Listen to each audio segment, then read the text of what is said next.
Toshiya Shinohara returns, this time as solo director, while Shinzo Fujita serves as writer. Maria Ishiki comes in as our leading lady this time, voiced by the ever-prominent Megumi Hayashibara. Future regular Koichi Yamadera also debuts here, voicing Gondo and Michael Suzuki. The ending theme is Akagare, or Yearning.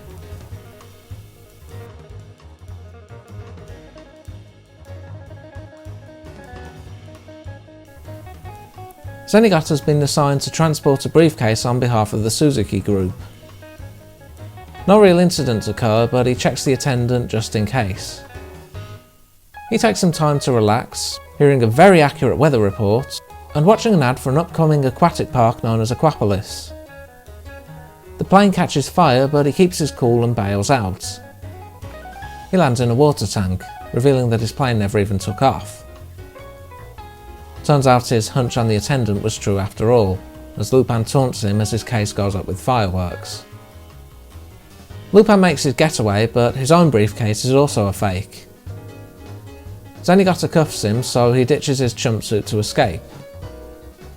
Zenigata chases him around and has more than enough of a force ready to counter. Lupin eventually makes it back outside and hides in the sewers as Zenigata follows. The briefcase successfully defended, Zenigata delivers it to his employer and Aquapolis' owner, Michael Suzuki. The item being delivered was a glass print known as the Tatsumi Yoshinobu, one of 2 photos of Tokugawa Yoshinobu. Lupin tells Jigen that when paired with the second one, the Inui Yoshinobu, they lead to a treasure worth trillions. As Zenigata leaves Suzuki, he's approached by the photojournalist Maria, who's trying to run a story on him for his recent actions. He's not interested, but she's had a flash that something bad's going to happen to him, resulting in him tripping down a step. Meanwhile, Lupin plans to look more into the Inui's location, but Jigen decides to opt out due to a bad cavity, to say nothing of Goemon or Fujiko being elsewhere.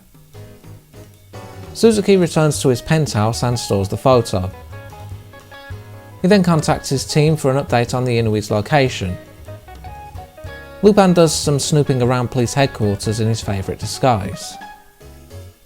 He's approached by the commissioner, who tells him that he, or Zenigata, will be assigned to security at the grand opening of Aquapolis.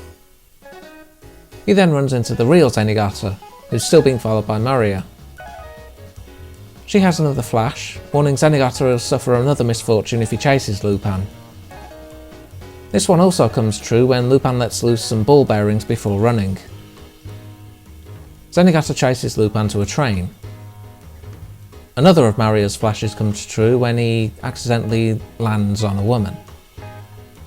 He's kicked out at the next station and spots Lupin dressed as one of the drivers, failing to keep up as the train departs. Back at Tokyo Life, the publication Maria works for, it's revealed Fujiko is working as her boss. Maria wonders if Zenigata's really so great, suggesting she be transferred to covering Suzuki instead, but Fujiko tells her she's ideal for the job she's on. Maria has flashes of her past, including a man getting caught in a fire, which carries on into the night. Zenigata's assigned to transporting the Inui alongside a convoy. Lupin sneaks in among them and unleashes some radio-controlled cars. These have drills with cameras built in, allowing Lupin to locate the one carrying the Inui. At least in theory, all he does is make Zenigata wise to him, plus the real transport was a different truck anyway. The convoy surrounds him and Zenigata heads over. Lupin's prepared with a car in his truck and makes an escape with more ball bearings. While Zenigata is knocked off the highway in the confusion, by coincidence Maria's got there, so he gives her authority to drive after Lupin. The convoy starts resorting to explosives to take out Lupin. He ends up going over the edge of the highway, landing in a dentist where Jigen's being treated. Jigen decides to join him, despite still needing to take care of his cavity. They make it back to the convoy, where the Inui is revealed alongside Gondo, Suzuki's personal bodyguard. They fight, but Goemon arrives by helicopter and steals it himself. The police force closes in, but they're after Zenigata for all the collateral damage from the highway chase. Lupin and Jigen stew about their loss. They then receive a note that turns out to be from Fujiko, wanting to arrange a meeting that night. Zenigata receives a suspension for the highway incident and turns in his gun, badge and cuffs, renegade that he is.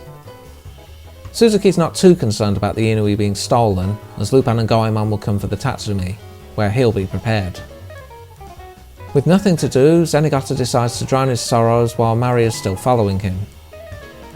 Despite his state, he does note how strange it was that the convoy was assigned by Suzuki rather than the police. Lupin and Jigen meet with Fujiko, who was the one to hire Goemon. She suggests a team up, but Lupin's put off by the 80-20 share in her favour. Jigen learns that Goemon had Zantetsuken stolen by the Suzuki group, hinting that a woman got to him in order to do so. Lupin relents to the deal despite not managing to get a better cut, though he does get her info on Aquapolis' security. Mario walks Zenigata home, with his neighbours getting the wrong idea. Inside, she spots his family duty. This reminds her of a watch she got from her father, revealing he was the man in the fire from her memory flashes. Zenigata wakes up to some miso soup she made as a hangover cure. As Jigen and Goemon sneak into Aqua Tower, the main building of Aquapolis, Mario catches up with Zenigata, who's cleaned up enough to keep watch. Jigen's still dealing with pain from the cavity as they crack the electronic locks. Fujiko and Lupin take the more direct route, using her role as Tokyo Life's boss to gain press passes. As Mario and Zenigata keep watch, she tells them of her past, how her mother died while she was still a baby and she grew up with her father until he disappeared in the fire. Lupin swipes a wine glass that Suzuki was drinking from. He then uses the old fingerprint lifting spray to lift Suzuki's prints from it for the security. Fujiko talks with Suzuki, seemingly for an interview but also to get a retina scan via camera. Taking the Tatsumi, Lupin searches the penthouse, as a vase of blue roses catches his interest. He's forced to hide when Suzuki brings Fujiko back for a more private interview. Zenigata spots her in the window and races to the tower, with Maria following, recognising her as her boss. Fujiko tries to help Lupin escape by asking Suzuki if she can clean up. Lupin hears her and Suzuki seemingly flirting, getting annoyed. He heads to the bathroom and discovers Suzuki's taken Fujiko captive. Goemon finds Zantetsuken, but the guards surround them. Jigen tries to fend them off, but the vibration from the gun recoil triggers his cavity. Goemon's also shot right as he reaches for the sword, resulting in them both escaping back underground. Fujiko tries her usual trick of betraying Lupin and striking a deal with Suzuki. He doesn't buy it and orders both of them killed. Zenigata and Mario have trouble at the front desk without an invite. Mario has another premonition and leads Zenigata in another direction. On board an elevator, Lupin expresses interest in the blue roses to Gondo. He doesn't get any info on them as they're both gassed. Goemon and Jigen make a run for it. They're blocked by the coded door they came through, but Goemon manages to remember the code and keys it in. Mario and Zenigata reach Lupin and Gondo as the latter's about to shoot the former. Lupin takes the opportunity to make a move, who had nose plugs alongside Fujiko. As they run, Maria is distracted by a hallway leading to an electronic door, feeling it's tied to her father's memories. Zenigata helps her get inside, having grabbed a keycard. As Zenigata and Maria explore behind the door, Lupin greets them. First step is to change into something to blend in a bit better. Suzuki's already spotted them, however, and learns from his team that Maria's the daughter of one Dr. Ishiki. As they navigate the facility, Lupin talks about how it was constructed to study cloning technology, aiming to breed super soldiers for whoever can pay. Maria's memories become more clear, remembering that her father worked as a geneticist and operated on her when she was younger. Suzuki heads down to the lab as Lupin begins wrecking the place, his current priority being to bring Maria alive. One of his gunmen don't get the message, and she's only saved thanks to Zenigata. Suzuki doesn't take his recklessness very well.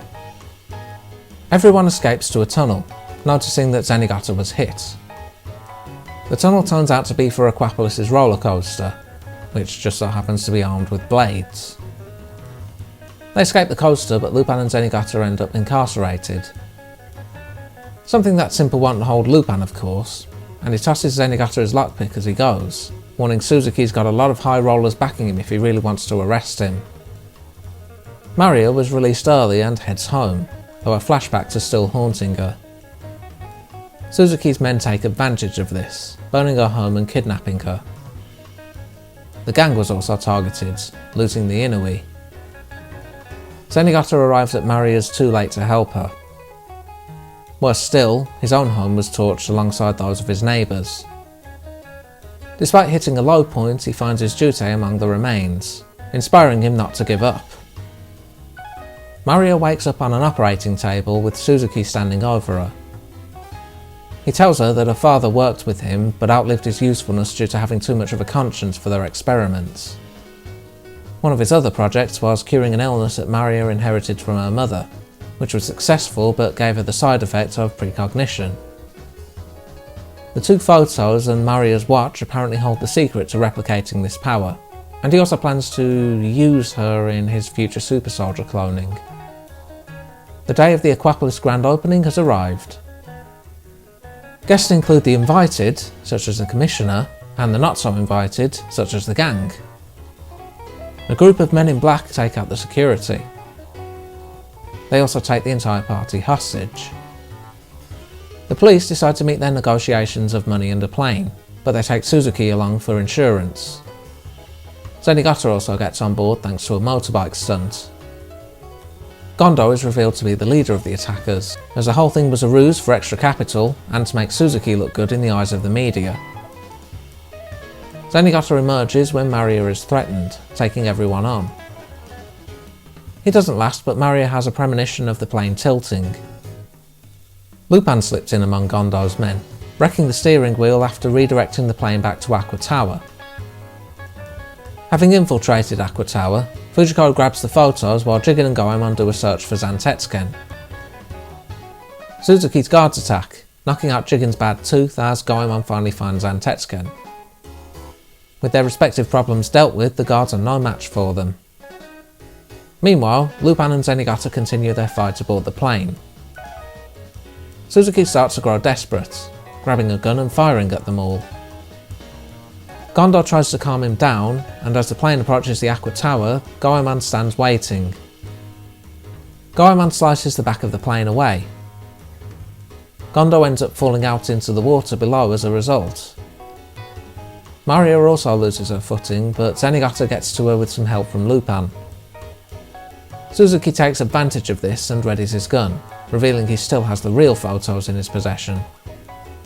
A gunshot fires, revealed to be from Jigen, and Suzuki falls from the plane. There is still the issue of the plane needing to land. Lupin probably should have thought twice about wrecking the steering. They manage to bring the plane to a skid landing right on the edge of the water. Maria hugs Zenigata in excitement, and the momentum ends up sending the plane into the water anyway. Gondo returns to the penthouse and contacts some potential buyers. He then unmasks, revealing he was Suzuki. Lupin emerges and grabs the photos as the police surround the place. The Commissioner reinstates Zenigata for his efforts in exposing Suzuki. Upon seeing his gun, Maria grabs it and pulls the trigger on Suzuki as revenge for her father.